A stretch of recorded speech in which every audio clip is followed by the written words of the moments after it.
The Assembly will hear an address by His Excellency Adama Barrow, President of the Republic of the Gambia. I request protocol to escort His Excellency.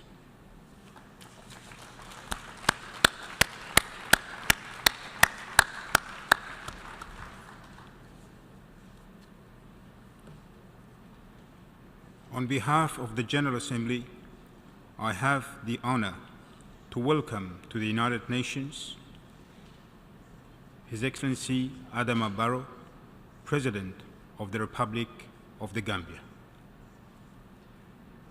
and to invite him to address the Assembly.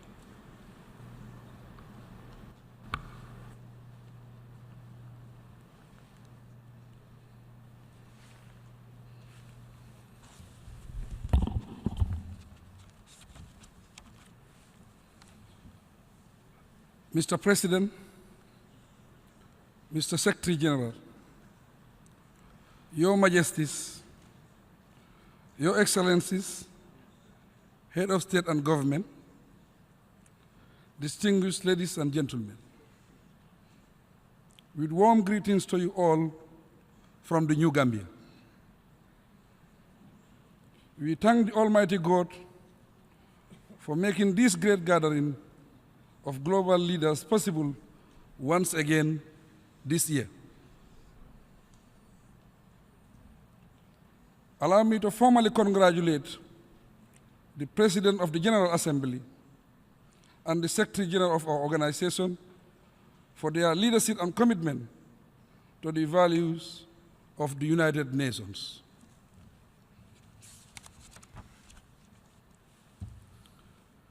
After more than 70 years of existence, the United Nations undoubtedly remain the ultimate international platform for finding solutions to global challenges. As we in the Gambia know all too well. Today, being my maiden appearance at this great forum of world leaders, let me take this opportunity to reaffirm the Gambia's firm commitment to the Charter of the United Nations. My government fully appreciates the UN's central role in the pursuit of preventive diplomacy to avert crises around the world.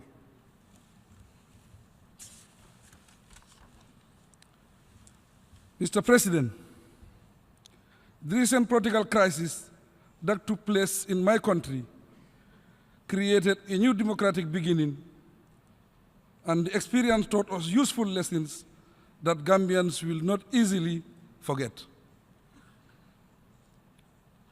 We learned that willpower and national unity, decisive regional intervention, as well as undivided and clear support of the international community could produce positive incomes.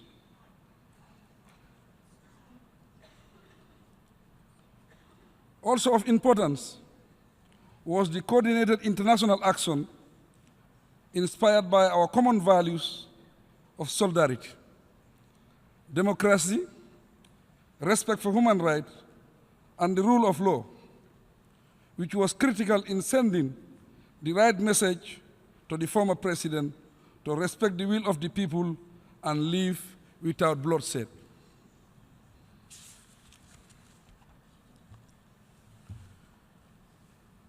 During those difficult times, we knew we had friends, ones who came to our aid and who have since kept faith with us. We therefore would like to seize this great opportunity to thank the leaders of ECOWAS for their timely and firm intervention in bringing peace to the Gambia. We also thank all our regional and international friends who stood by us in a critical hour of need. Thanks to your collective efforts, the Gambia is now on a solid path to peace and good governance, and ready to take over our traditional role among the champions of human rights and democracy.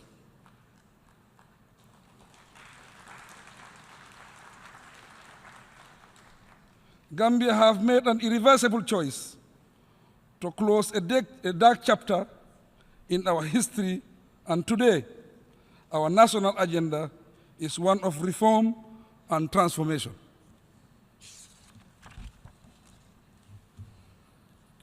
Like any other restored democracy, we are facing enormous challenges in the revival of our economy, a comprehensive reform of our laws, our administrative and judicial institutions, the modernization of our security sector,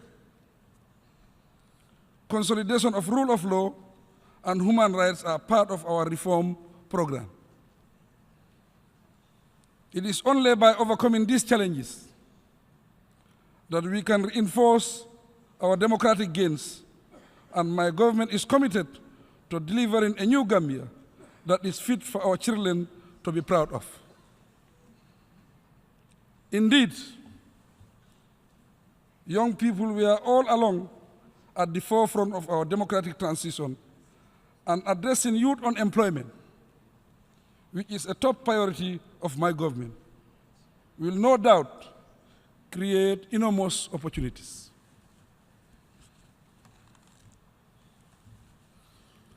We also recognize the crucial role of Gambians in the diaspora in contributing to the transformation of our motherland. Let me seize this opportunity to sincerely thank our development partners and friends for the invaluable budget and policy support they are providing to the government to help address the challenges of job creation and youth irregular migration. My government is committed to using such resources wisely for sustainable socio-economic development.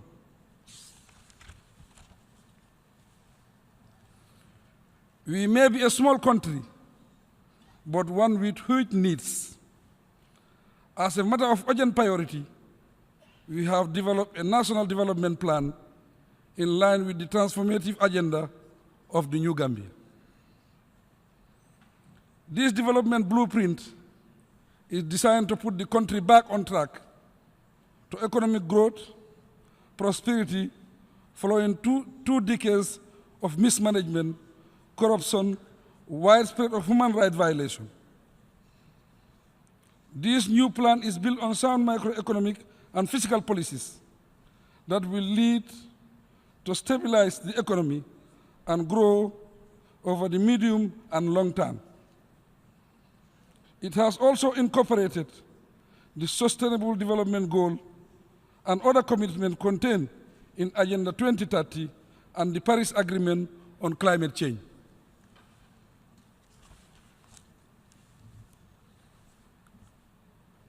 The Paris Agreement is critically relevant for the Gambia because climate change means a lot more in our situation.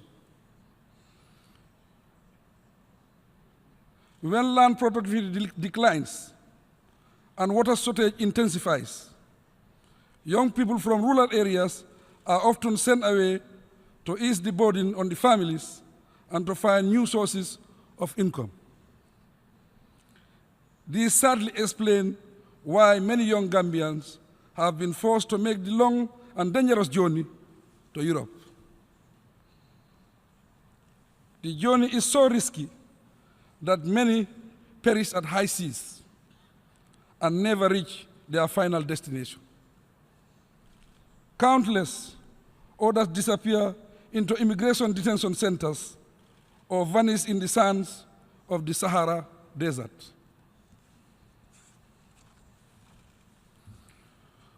Those who are able to complete the journey are often dismissed as economic migrants and sent back home.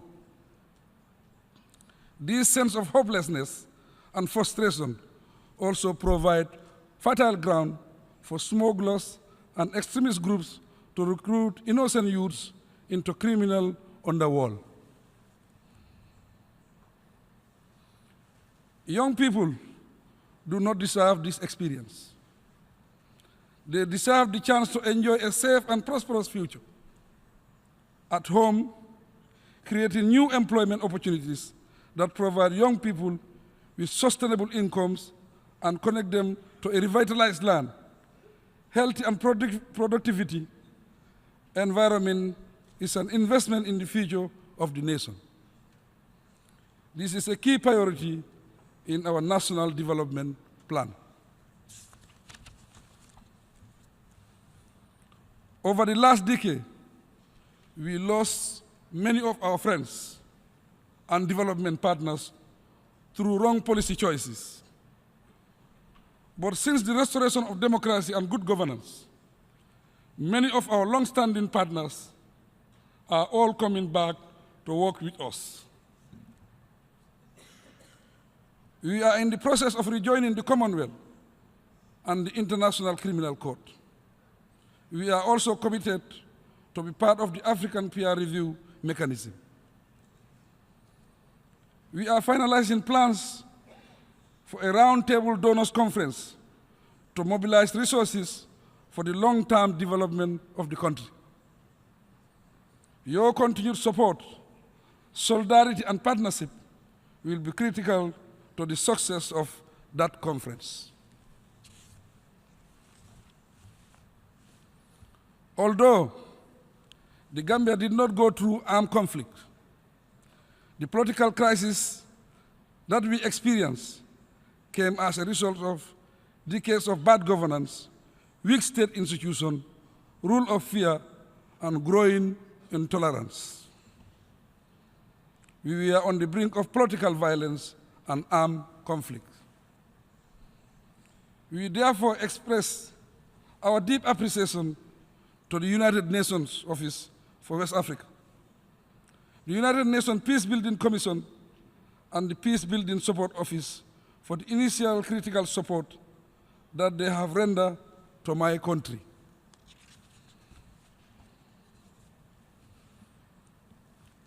The pursuit of peace and security in Africa and the world will always be a major foreign policy goal for the Gambia. We will pursue good neighborliness and cooperation with the sister Republic of Senegal, and the countries of ECOWAS will remain strategic partners. West Africa is on the march towards consolidation of its democratic gains, but as a region, we are facing serious threats to our peace and security. Terrorism, extremism, religious intolerance, organized crime, drug trafficking are seriously undermining our development efforts. Recent attacks in Mali, Burkina Faso, Cote d'Ivoire, and the Sahel in general underscore the urgent need for greater regional and international cooperation in addressing these challenges.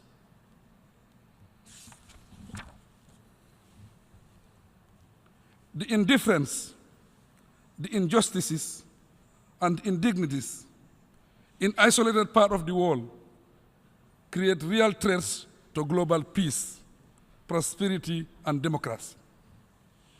We need to take a bigger and bolder steps to close the gap between the North and South, as the world is too imbalanced. Mr. President, we remain deeply concerned that the Israel-Palestinian conflict still defies resolution. My government firmly subscribes to the idea of a two-state solution for the two people to live side by side in peace and harmony.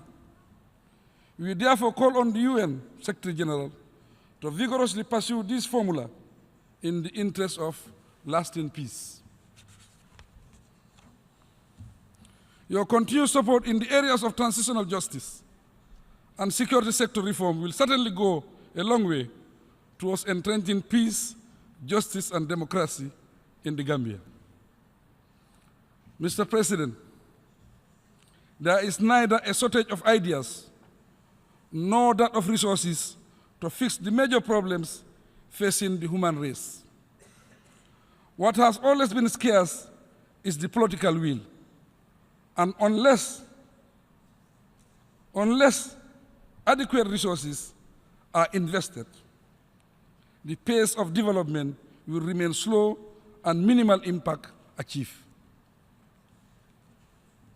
It is against that backdrop that I am calling on the private sector to emulate philanthropists for their generosity towards the most isolated, marginalized, and deprived section of the world, providing safe drinking water, roads, power, health care, and education, key to regaining human dignity.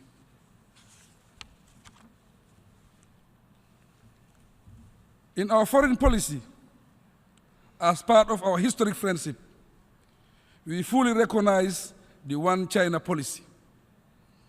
The People's Republic of China is the sole representative of the Chinese people and a true friend of the Gambia.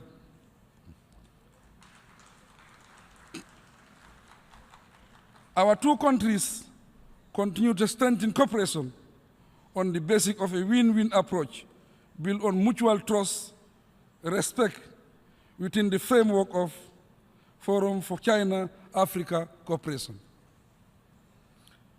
Mr. President, an organization like the United Nations, by virtue of its function, would always require some level of reform of its management system.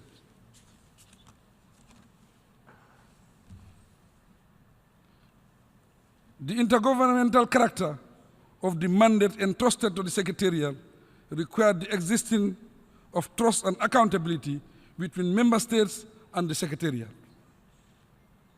As you embark on your proposed reforms, we stand ready to give you our full support in the interest of effective and more relevant world body. Last but not the least, one of the long-standing issues is the pending question of Security Council reform. Former Secretary General Kofi Annan once said that no reform of the United Nations is complete without the reform of the Security Council. That remains true today. Africa will not give up its legitimate and historic quest for the representation on the Council, and the Gambia fully supports the African Union's demand for a long overdue reform of the Security Council. Mr. President, I want to conclude by reaffirming my optimism and confidence in our collective ability to uplift mankind from the clutches of poverty, to institute a global order of peace, firmly held together by justice, loving, caring, and tolerating each other. In tune with our national anthem, we pledge our firm allegiance to these values we hold ever true. Best wishes from the people of the Gambia, the smiling coast of West Africa. I wish you all a successful 72nd session of the United Nations General Assembly. God bless the world. I thank you all.